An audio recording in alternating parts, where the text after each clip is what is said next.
Amos Msingenyama, Asa Construction. Makumbe Production.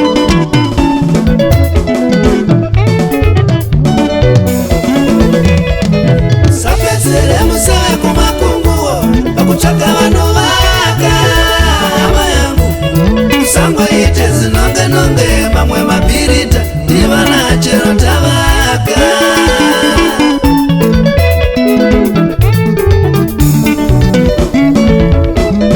Sapezele musawe kumakunguo pakutsvaga vanovaka hama yangu kusangwa ite zinonge mamwe mabhirita ndivana chero tavaka.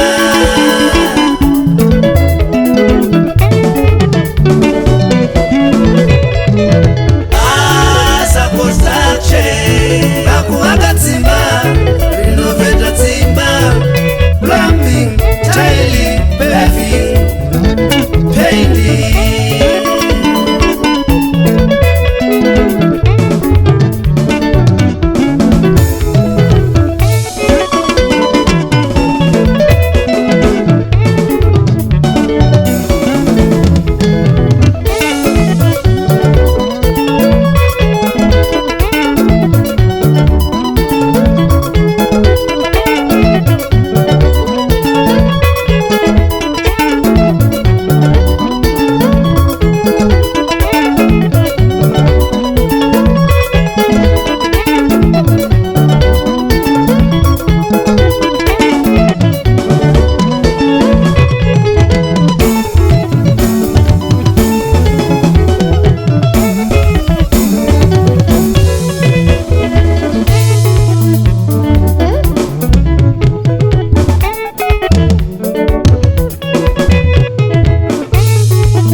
Vanoda kuvakirwa majuraho.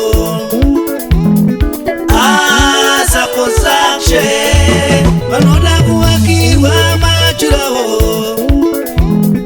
Asa Construction vanoda kuisirwa matiles. Asa Construction vanoda kuisirwa magetsi. Asa Construction.